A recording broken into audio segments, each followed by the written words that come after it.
ఆంధ్రప్రదేశ్‌లో జగన్ గారి పరిపాలన ఎలా ఉంది? చాలా బాగుందమ్మా. అంటే మీకు ఈ నెలలో 3000 పెన్షన్ పెంచారు కదా! అందినాయమ్మా? అందినాయమ్మా. ఇంతకు ముందు ఎంతొచ్చేది మీకు పెన్షన్? రూ. 1000 ₹1000 కదమ్మా. అప్పుడు తెలుగుదేశం ప్రభుత్వంలో పెన్షన్ ఎంతొచ్చేది? 1000. మరి జగన్ గారు వచ్చిన తర్వాత ఎంత పెంచారు? 2550, తర్వాత 700, 2750, మొత్తం 3000 పెన్షన్ అయిందా? మళ్ళీ 3000 పెన్షన్ అయింది ఇప్పుడుతోను. అమ్మ మీ ఇంతకుముందు పెన్షన్లు తీసుకోవాలంటే పంచాయతీ ఆఫీసులకు అది వెళ్ళి నిలబడేవారు కదా! అక్కడికి వెళ్ళి ఇప్పుడు వచ్చి మీరు మీ ఇంటికి వచ్చి ఇస్తున్నారా వాలంటీర్? తెల్లారక ముందే లేపేస్తాను వచ్చి. అంటే ఇంత ముందు జన్మభూమి కమిటీలు అయి ఉండే కదా, దాని ప్లేస్లో జగన్ గారు ఇప్పుడు వాలంటీర్ వ్యవస్థను తెచ్చారు. ఎలా ఉంది? చాలా బాగుందమ్మా. ఎవరు ఎక్కడికి వెళ్ళకుండా అన్నీ కాళ్ళదారికి వస్తున్నాయి. మీ పనులు ఏమైనా కావాల్సి ఉంటే మా భూమి పనులు కానీ ఏమన్నా క్యాష్ ఇన్కమ్ కానీ సచివాలయంలో అవుతున్నాయమ్మా? అవుతున్నాయమ్మా. మరి నెక్స్ట్ జగన్ గారు రాకపోతే ఇవన్నీ పోతాయని మీకు తెలుసా? తెలుసునమ్మా. ఇవన్నీ పోతాయి, మామూలు రోజులే ఇబ్బందులు వచ్చేస్తాయని తెలుసును. మరి ఇప్పుడు జగన్ గారును ఒకవైపు, పవన్ కళ్యాణ్, చంద్రబాబు నాయుడు ఒకవైపు కదా, ఎవరు గెలుస్తారంటారు? జగనే కావాలమ్మా.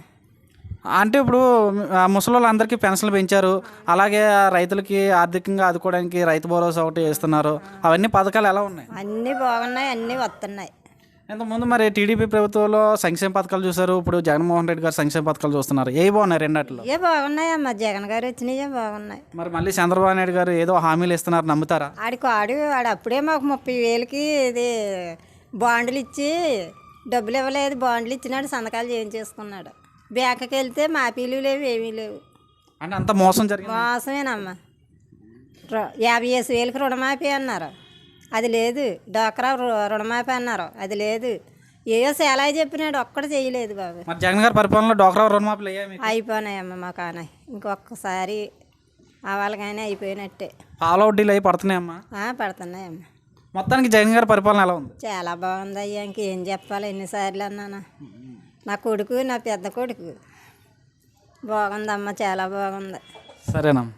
రావాలి మళ్ళీ. ఆ బాబునే ఏం చేస్తారో ఏటో తెలియదు. రాత్రులు అంతా బాధపడుతూ ఉంటాం చెల్లెట్టుకొని.